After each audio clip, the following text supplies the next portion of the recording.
The handcuffs were too tight. Juliet Morgan sat in the back of the transport van.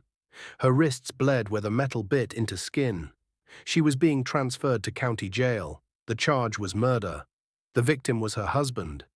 Lance Morgan was dead. His blood had covered her white rug. At least, that's what everyone believed. The van hit a pothole. Her head knocked against the metal wall. She didn't feel it. She'd stopped feeling anything 6 months ago. The night they found all that blood.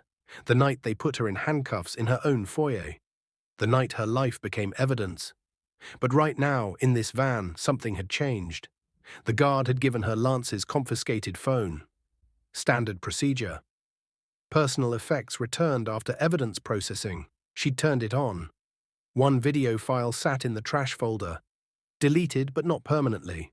She'd pressed play, and now she couldn't breathe. Juliet had built her wealth the old way. Inheritance.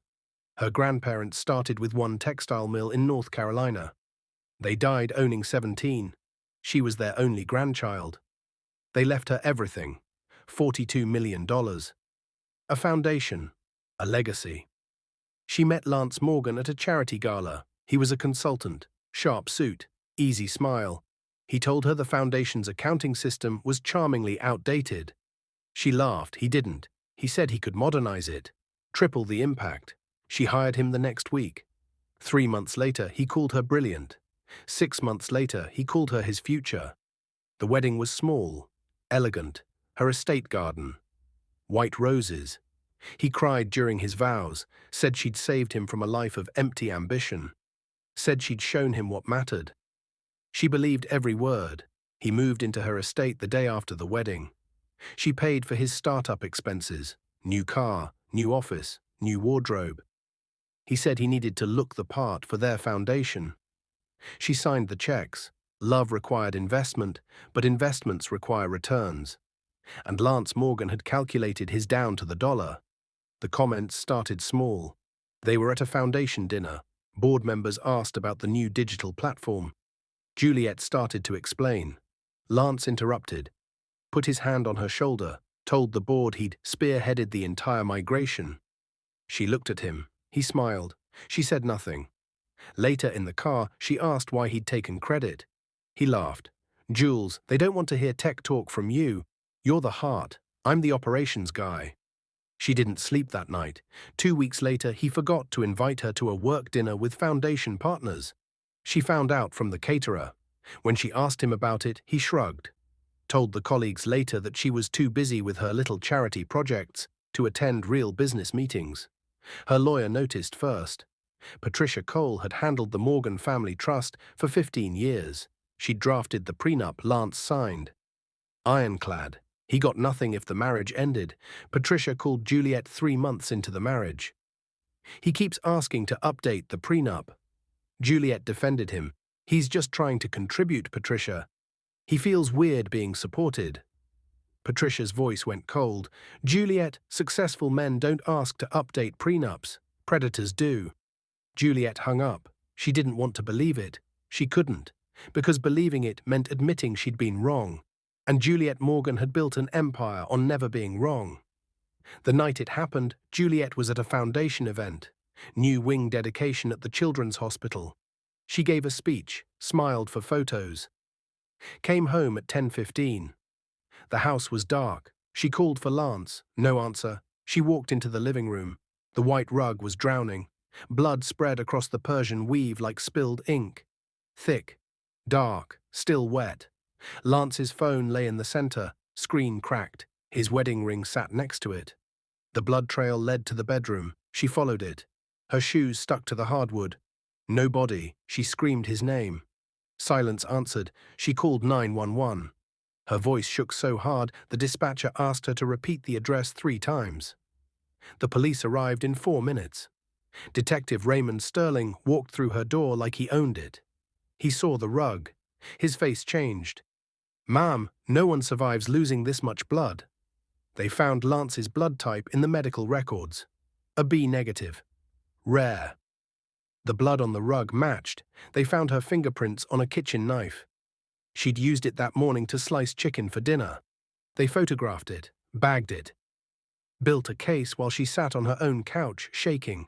Detective Sterling stood in front of her. His voice was professional, empty. "Juliet Morgan, you're under arrest for the murder of Lance Morgan." The handcuffs bit into her wrists. He walked her through her own foyer, past the blood, past the photos of their wedding, past the life she thought she'd built. The neighbors watched from their windows. News cameras were already outside. Someone had called the press. Lance's mother sobbed on the front lawn. "She killed my boy. She killed him." Juliet looked at her. She wanted to say something, explain, defend herself. But her voice was gone. She'd spent 12 years building an empire. Lance had spent 12 months learning how to burn it down. And now, standing in handcuffs on her own driveway, Juliet understood something fundamental. She'd loved a man who loved only one thing: her money. The holding cell smelled like industrial cleaner and fear. Juliet sat on the metal bench. Her bail hearing was in 6 hours. The prosecutor was arguing she was a flight risk. Substantial assets. No ties to community. The words were surgical, designed to keep her caged. Patricia arrived at dawn. She carried a leather briefcase. Her grey suit was immaculate. She sat across from Juliet. Didn't touch her. Patricia never offered comfort. She offered strategy. "I've hired a forensic analyst." Juliet looked up. Patricia opened the briefcase, pulled out a single photograph. The blood pool, Juliet's white rug. The image made her stomach turn. Something about this scene doesn't calculate. Patricia slid another photo across, close-up of the blood. Dark, uniform, wet even hours after police arrived. "Blood clots, Juliet, always, within minutes. This didn't." Juliet stared at the photo. Her voice was hoarse. "What does that mean?" Patricia closed the briefcase. "It means I'm requesting a private investigator, Marcus Webb, former crime scene technician. He'll audit the physical evidence, not for revenge, for facts." She stood. "And Juliet, stop replaying what you think happened. Start calculating what actually did." The door closed. Juliet was alone again, but for the first time since the arrest, her hands stopped shaking. The news broke before her bail hearing even started. Tech consultant Lance Morgan murdered by wealthy heiress wife. The headlines wrote themselves. The narrative was perfect. Cold woman, charming victim, money, blood, betrayal. Lance's family gave a tearful interview on the courthouse steps. His mother wore black, clutched a photo of Lance from college, young, smiling, innocent. She never appreciated him. He gave up everything for her, his career, his dreams. He just wanted to make her happy. The reporter asked if she thought Juliet was capable of murder. Lance's mother looked directly into the camera. "I think powerful women don't like to lose control." And my son was finally finding his voice. The interview went viral. Social media exploded. Comments flooded in. "Rich people think they own everything, even lives. She probably had him killed. Lock her up forever." Lance's best friend appeared on the local news. His name was Derek. He'd been at the wedding, toasted the couple, called Lance his brother. Now he sat in a television studio, looked sad, spoke slowly. "Lance was trying to leave her. He told me 2 weeks before he died. He said she was controlling, wouldn't let him make decisions, wouldn't let him access their joint accounts." The anchor leaned in. "Did he seem afraid?" Derek paused. Perfect television timing. "Yeah, he did." Juliet watched from the holding cell television. The other inmates watched with her. One of them spat at the screen. "Rich bitch." Juliet said nothing. The insurance company processed Lance's life policy automatically. $2.7 million. Juliet was the beneficiary. She'd taken out the policy 6 months into their marriage. Lance had smiled when she suggested it, said it was morbidly practical, said she was always thinking ahead. Now the payout sat frozen. Murder investigation clause. If she was convicted, the money went to Lance's estate. His mother would inherit everything Juliet had tried to give him in death. The prosecutor released more evidence to the media. Juliet's fingerprints on the kitchen knife, enhanced photos, diagrams showing the blade matched the defensive wounds pattern even though there was no body. They released Lance's journal entries, private thoughts, fears. "She gets angry when I suggest changes to the foundation, says I don't understand her vision. Sometimes I feel like I'm not a husband, I'm an employee. Another entry, dated 1 week before his death. She asked me again about the prenup, wants to know why I keep bringing it up. I told her I just want to feel equal. She said equality isn't in our budget. Juliet read the entries on the news. She'd never seen that journal. Lance had never said those words, but the public believed them, because they fit the story. Rich wife, controlled husband, inevitable violence. Eleanor Vance visited on day 4. She was the foundation's board chair, 72 years old, silver hair, sharp eyes. She'd known Juliet's grandparents, helped them build the first scholarships. She sat across from Juliet in the visitation room. Didn't waste time with pleasantries. The foundation is being gutted in the press. Donors are pulling funding. 3 board members resigned yesterday. Juliet closed her eyes. Eleanor's voice softened. Just slightly. But I'm not here about the foundation. I'm here about you. Juliet looked up. Eleanor leaned forward. Your grandmother once told me that empires aren't built by people who break easily. They're built by people who count the cost and pay it anyway. She stood. So count it, Juliet. And when you're done, make him pay his. Marcus Webb arrived on day 7. He was 63. Gray hair, weathered face, 30 years analyzing crime scenes before retiring. Patricia had flown him in from Denver. He'd reviewed the case files on the plane. He entered the visitation room carrying one photograph. The blood pool. He didn't sit.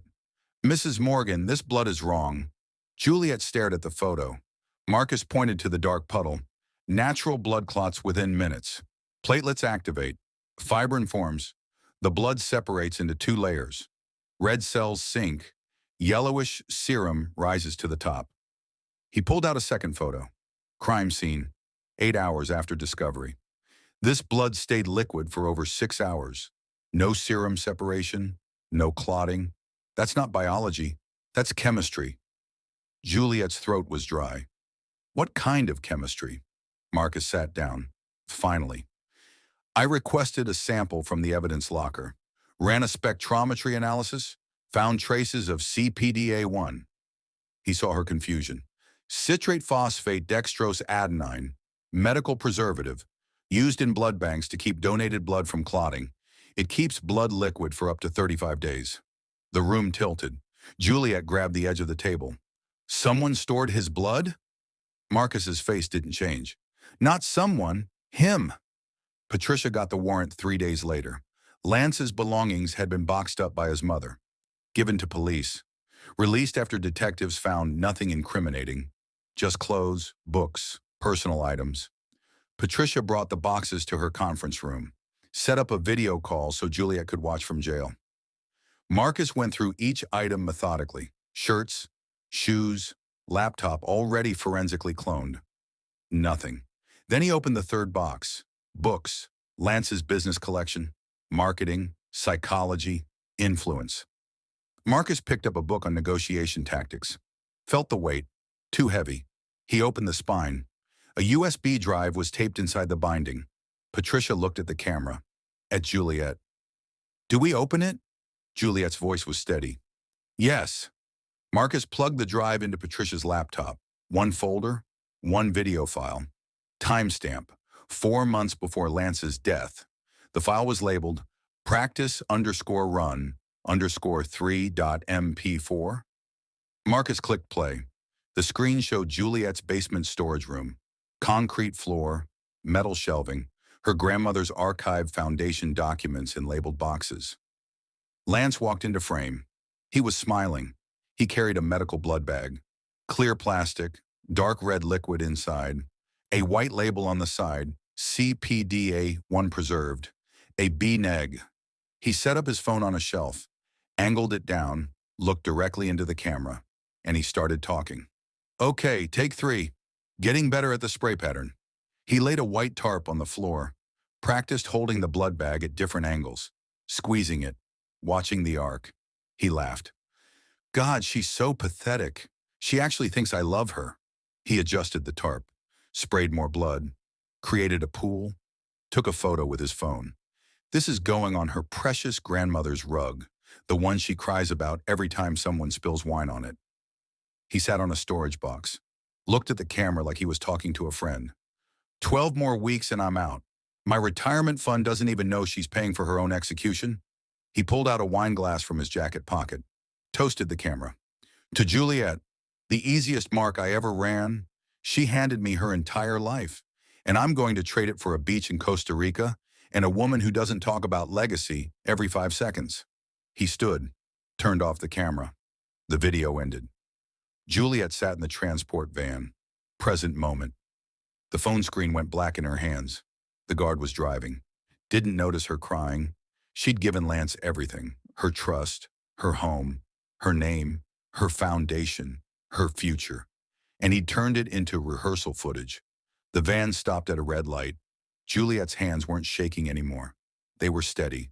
For the first time in 6 months, she felt something other than grief. She felt arithmetic. Lance had built a ledger, debits and credits, what he'd take, what she'd lose. He'd calculated every variable, except one. She was her grandmother's heir, and her grandmother had taught her that empires aren't built on love. They're built on balance. Patricia filed an emergency motion the next morning. New evidence, video documentation of fraud, request for immediate forensic review. The prosecutor's office took 6 hours to respond. When they did, their tone had changed. We're willing to discuss bail pending further investigation.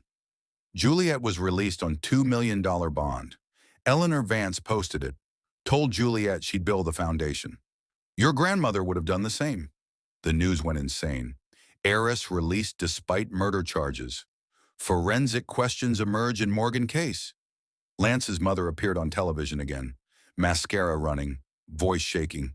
This is a miscarriage of justice.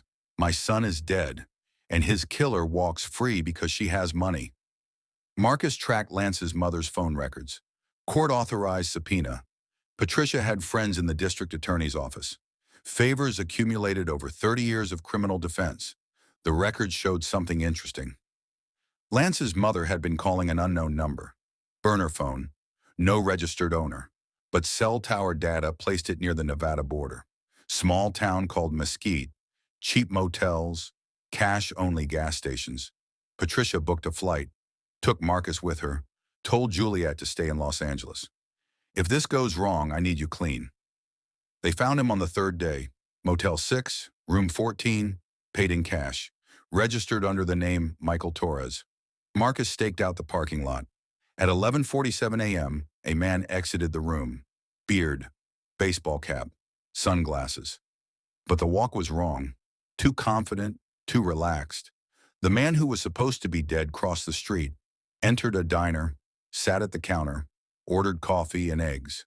Marcus waited 10 minutes, entered the diner, sat 3 stools away. The man didn't look up, scrolled through his phone, smiling. When the man left, his dishes remained. Water glass. Wine glass from the early lunch special. The server moved to clear them. Marcus stood, pulled out his investigator credentials. Police business. I need those glasses. The server's eyes went wide. Are you serious? Marcus bagged both glasses, documented chain of custody, signed the evidence log. The server stared. What did he do? Marcus didn't answer. While Marcus collected the glasses, Lance bought a lottery ticket. He stood at the gas station counter, whistled while the machine printed, checked his phone while he waited. The news headline made him smile. Heiress released on bail despite murder charges. He pocketed the ticket, walked back to his motel. Thought about the beach house in Costa Rica, the woman he'd been messaging, the life he'd built in his head. He thought he'd won. He didn't know Marcus was already on a plane to Los Angeles, carrying his DNA in a sealed evidence bag.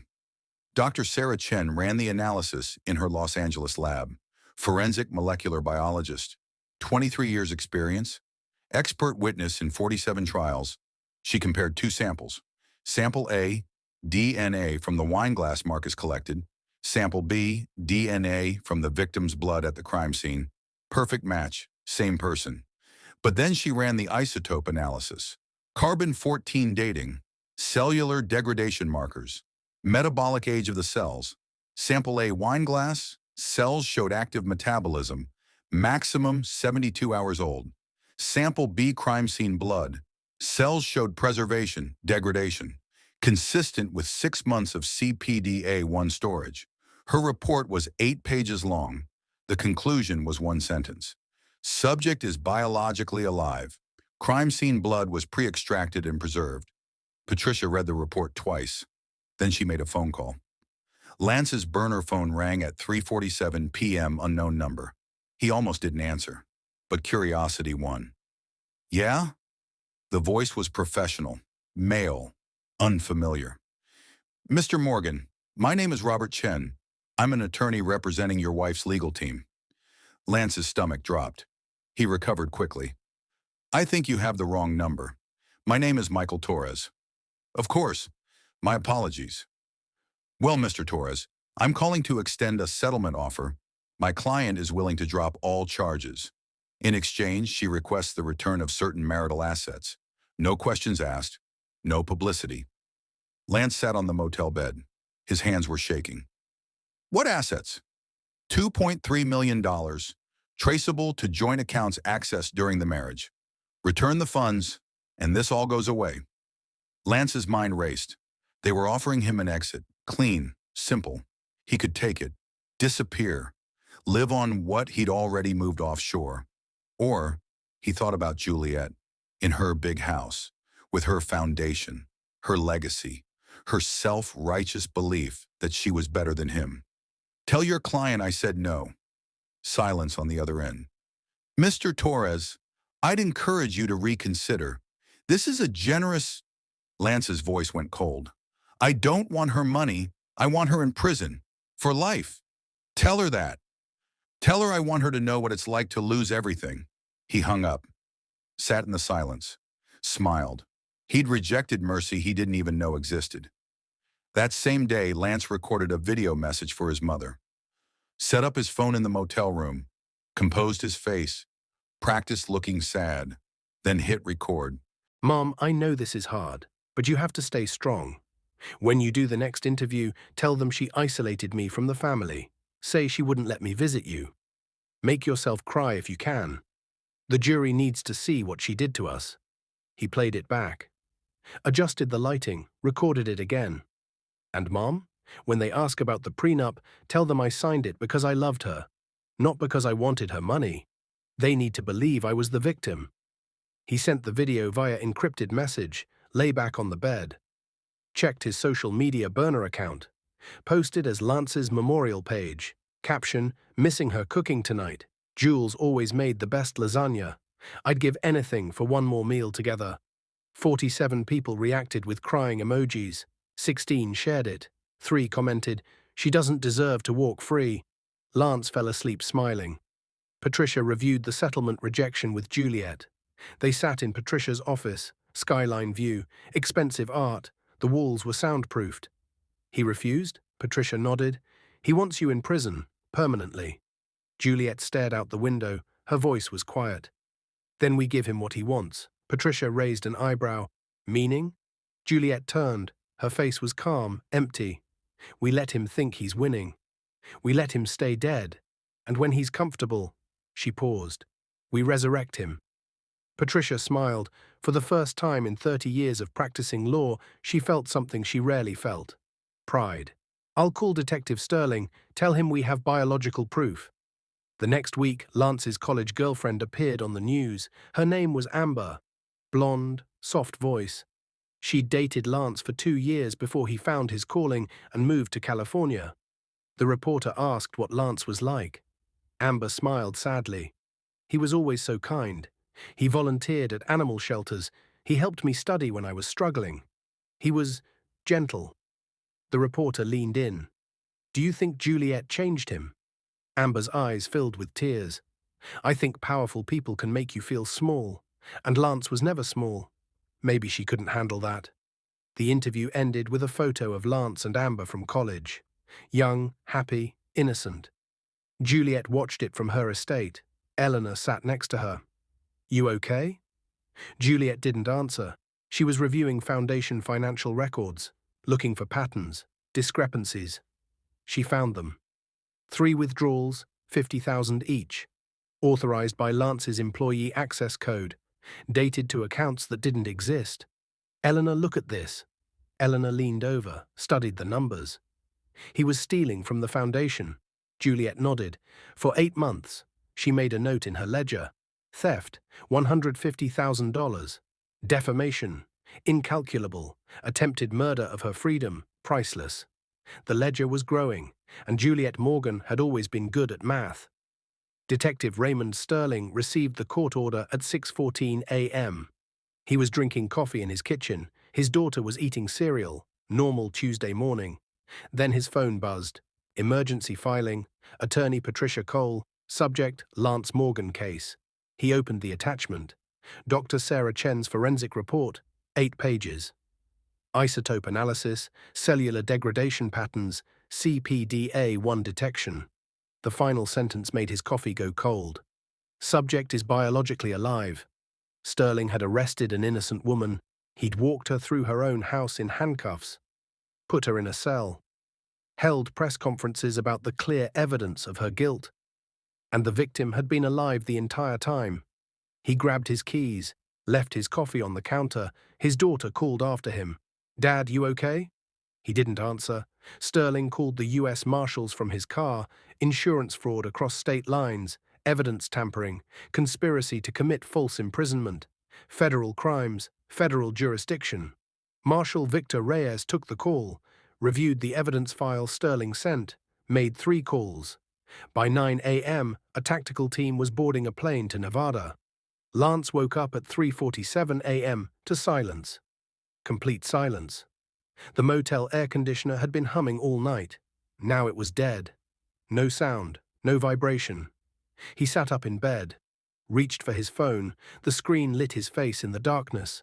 Then the door exploded inward.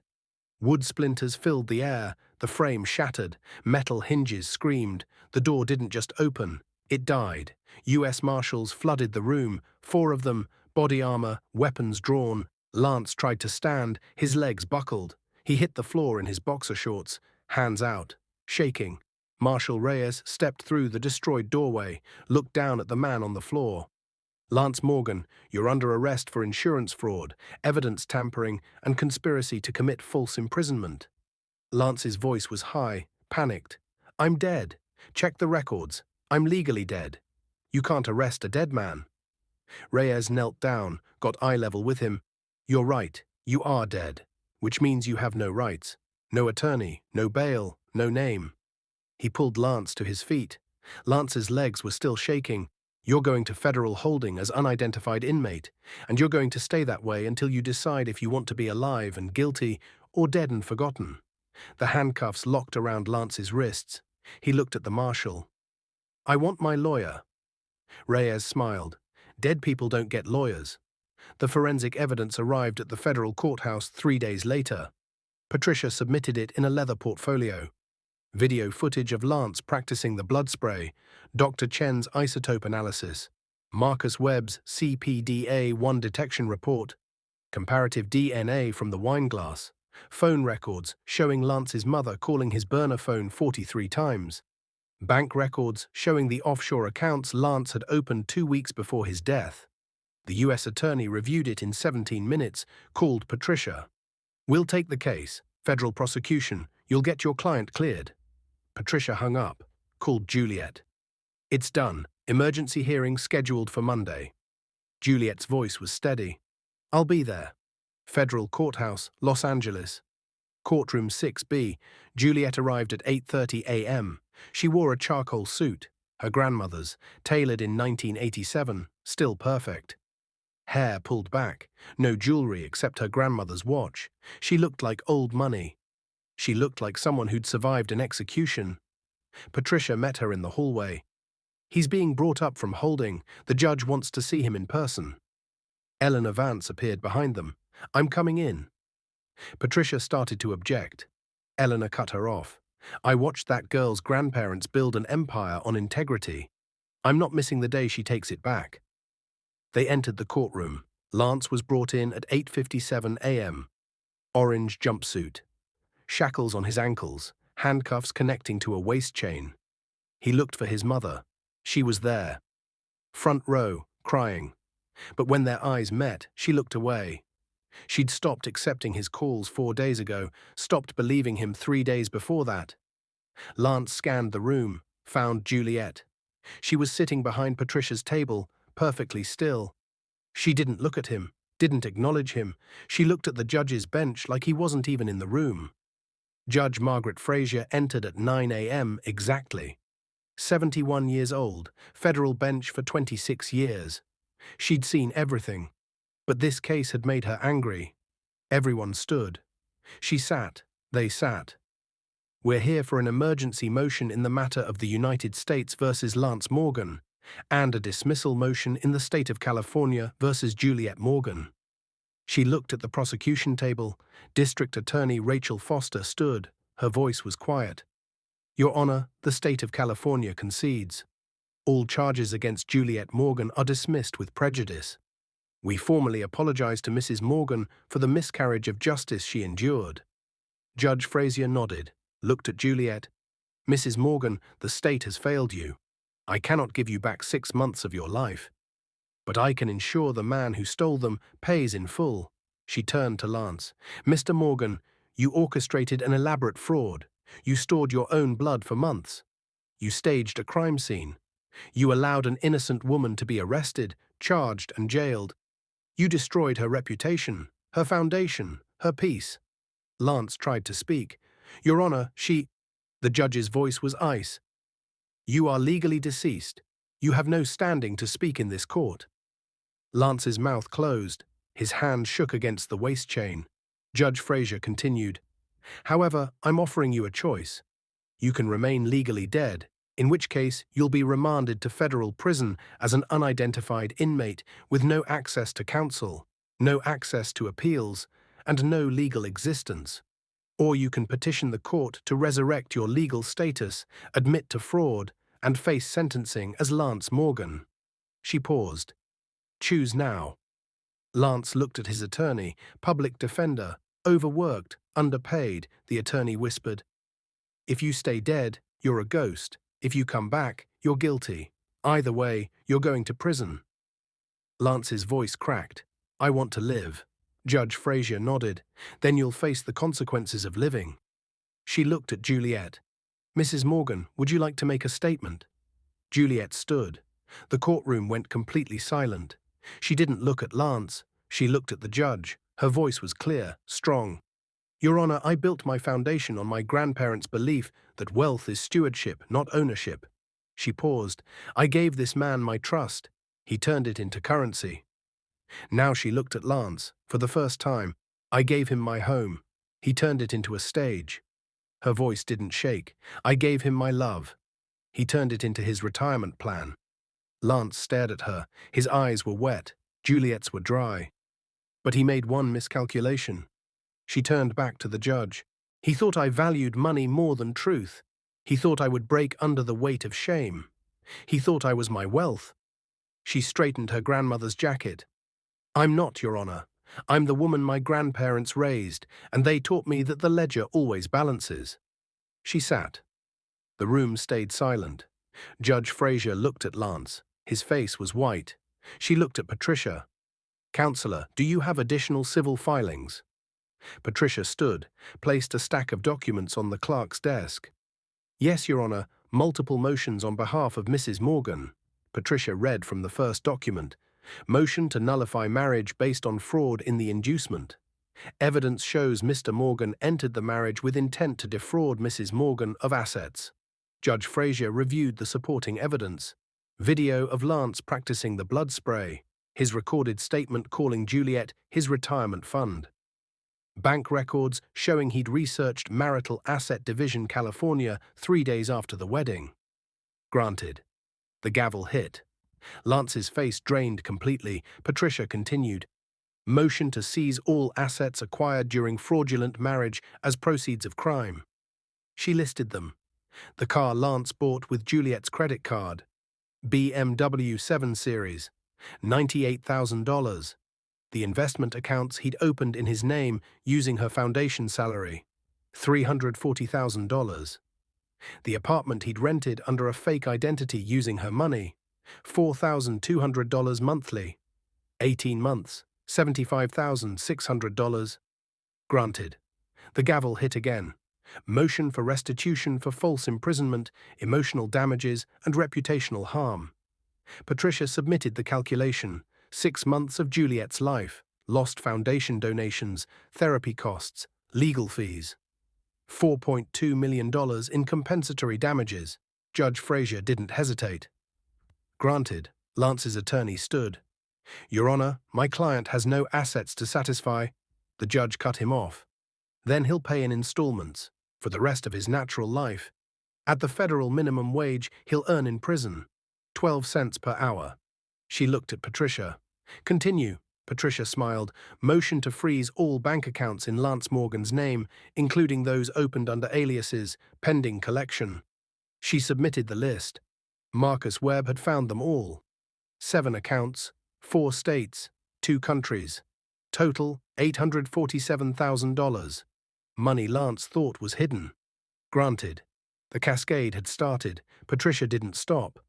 Motion to repossess vehicle purchased with fraudulently obtained funds. Granted. Motion for emergency eviction from residential property rented under false identity. Granted. 24-hour notice. Motion to cancel all credit cards opened in Mr. Morgan's name during the fraudulent marriage. Granted. Motion to report Social Security number as fraudulently used by deceased individual. Granted. Lance was shaking now, visibly. His attorney tried to object. Judge Frazier held up her hand. Your client faked his death. He doesn't get to complain when the consequences of being dead follow him back to life. Patricia read the final motion. Motion to revoke all professional licenses held by Lance Morgan, including business consultant certification, notary public authorization, and investment advisor registration. Granted. The gavel hit one last time. Judge Frazier looked at Lance. Mr. Morgan, you staged your death to frame your wife for murder. You wanted her to lose everything, her freedom, her reputation, her life's work. She paused. So I'm going to give you what you gave her. Nothing. She read from her notes. You will be remanded to federal custody.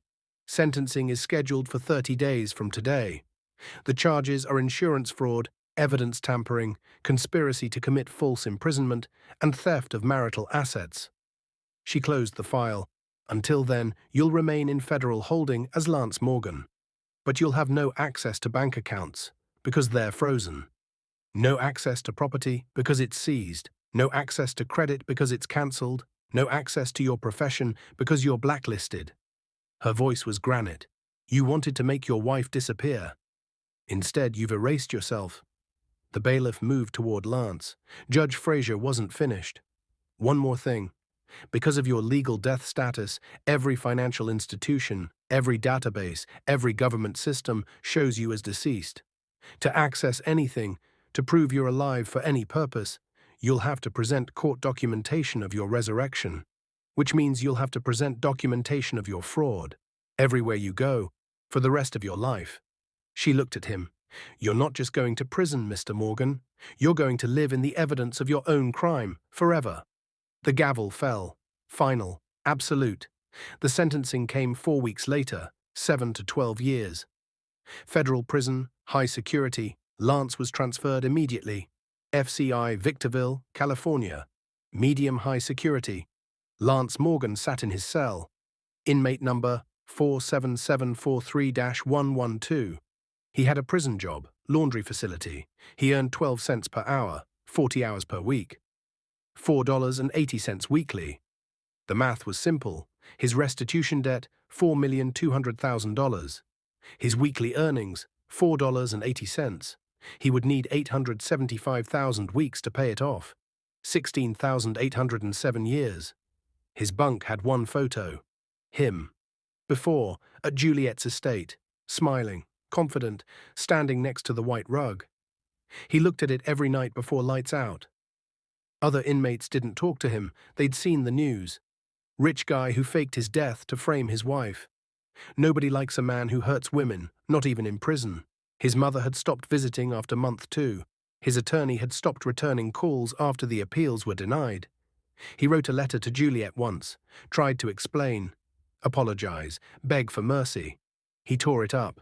What could he say? That he was sorry, that he'd been wrong, that he'd give anything to go back. None of it mattered. The ledger had balanced, and Lance Morgan had learned something he should have known from the beginning.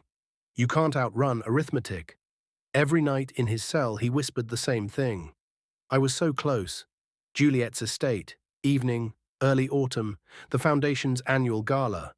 200 guests, string quartet, champagne towers, the white rug sat in a glass case in the foyer, professionally restored, preserved. A small plaque beneath it read, "In memory of what was almost lost." Juliet wore an emerald dress. Simple, elegant. She moved through the crowd easily, smiled when appropriate, thanked donors, discussed the new scholarship programs. Eleanor Vance approached with 2 glasses of champagne, handed one to Juliet. The foundation raised $3.6 million tonight, double last year. Juliet nodded. The donors came back. Eleanor smiled. They didn't come back for the foundation, dear. They came back for you. Patricia joined them. She'd been dancing with her wife, rare moment of joy. The insurance company finally released the payout, $2.7 million. Juliet took a sip of champagne. Transfer it to the Victim Advocacy Fund. Patricia raised an eyebrow. All of it? Juliet looked at her. I don't need his death money. Someone else does. She set down her glass, walked toward the terrace. Patricia and Eleanor let her go. The terrace overlooked the city. Lights spread out like stars. Juliet stood alone. The music from inside was soft, distant.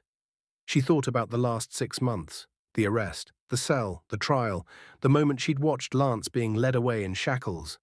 She'd expected to feel satisfaction, victory, something. But she'd felt nothing, just tired. She pulled out her phone, opened her grandmother's last voicemail, saved it for 3 years. Her grandmother's voice was warm, steady. Juliet, my darling, remember that an empire isn't measured by what you build. It's measured by what survives when someone tries to burn it down. I love you. Always. Juliet closed her eyes, listened to it twice. Then she went back inside, back to her guests, back to her life. She'd lost 12 months to a man who'd spent them planning her destruction. But she'd gained something he would never understand. The knowledge that she'd survived her own execution. And she was still standing. Lance Morgan died twice, once on paper when he poured his blood on her rug, and once in truth when the judge took his name. But Juliet Morgan, she was resurrected by the only thing Lance never understood, the truth. So tell me, was 7 years in prison as a ghost enough payment for the soul he tried to crush? Or should a man who kills someone's life while they're still breathing lose more than just his name?